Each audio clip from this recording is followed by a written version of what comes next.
बछबारस। बछबारस कृष्ण जन्माष्टमी के 4 दिन बाद भादवा की कृष्ण पक्ष की द्वादशी को आती है। इस दिन लड़के की माँ अपनी बेटी की खुशहाली और लंबी उम्र के लिए व्रत रखती है। इस दिन सभी महिलाएं बाजरे की रोटी खाती हैं। तो आइए जानते हैं बछबारस की कथा। बछबारस के पावन पर्व की हार्दिक शुभकामनाएं।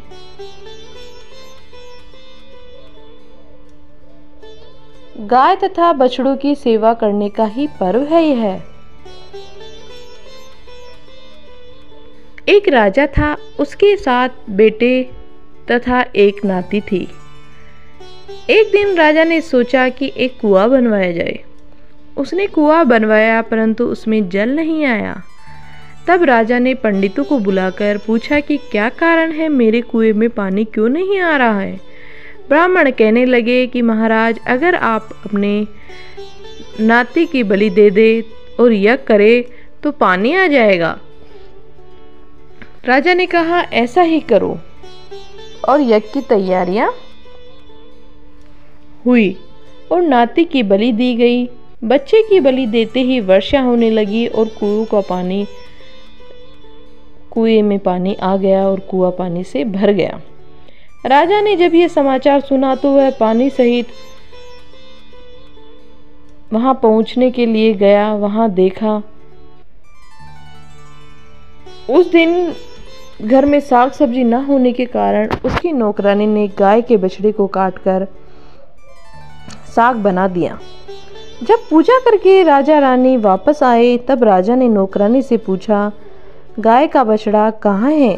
तब नौकरानी कहने लगी, मैंने तो बछड़े को काट कर साग बना दिया।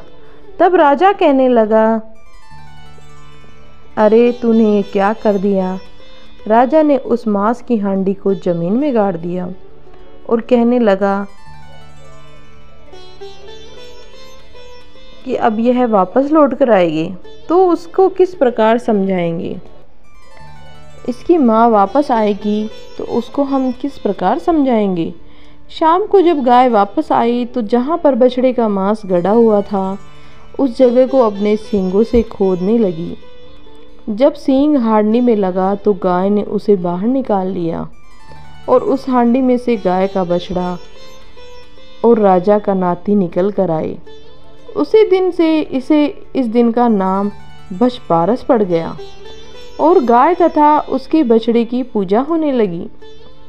जय गौ माता। आइए अब शुरू करते हैं बछबारस की दूसरी प्रचलित कथा। प्राचीन समय में भारत में सुवर्णपुर नाम का एक नगर था। वहाँ देवदानी नामक राजा राज्य करता था। उसके पास एक वक्त में गाय थी और एक भैंस थी। राजा की 2 रानियां थी जिनके नाम थे सीता और गीता।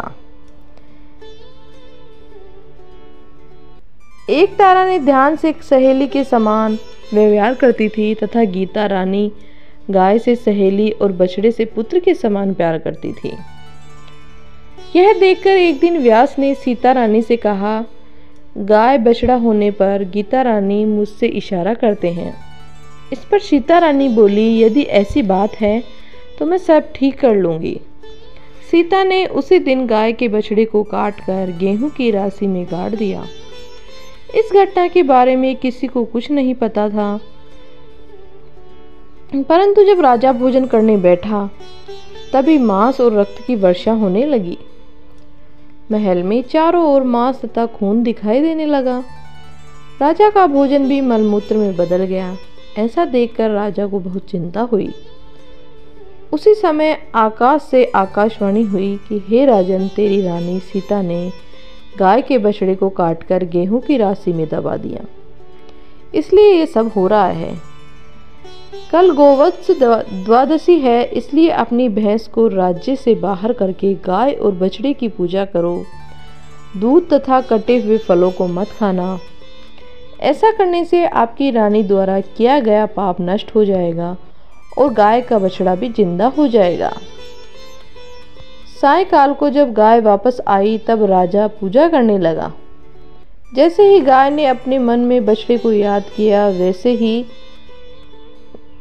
गेहूं के ढेर से बछड़ा निकलकर आया, गाय के पास आ गया। यह देखकर राजा प्रसन्न हो गया। उसी समय राजा ने अपने राज्य में आदेश कर दिया कि सभी लोग गोवत्स द्वादशी का व्रत करें तथा गाय और बछड़े की पूजा करें। तभी से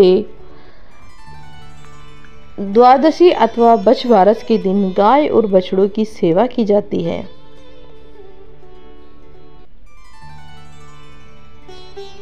बछवारस के दिन सुबह स्नान करके नित्य क्रमों से निवृत्त होकर स्नान करें।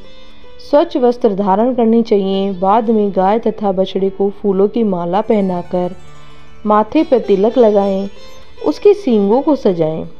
यदि आपके घर में गाय तथा बछड़ा नहीं है तो आप गौशाला में जाकर पूजा कर सकते हैं।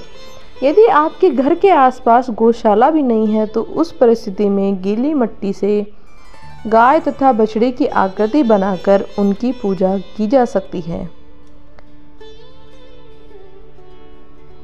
उससे बछवारस के दिन गाय का दूध और गेहूं से बना हुआ भोजन खिलाएं तथा प्रार्थना करें, हे जगदम्बे स्वर्गवासी,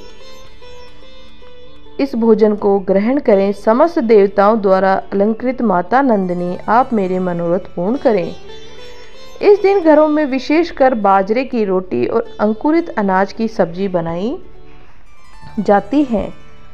बछवारस के दिन गाय का दूध तथा कटे हुए फल नहीं खाने चाहिए। इस दिन गाय के दूध की जगह भैंस या बकरी के दूध का प्रयोग किया जाता है। यदि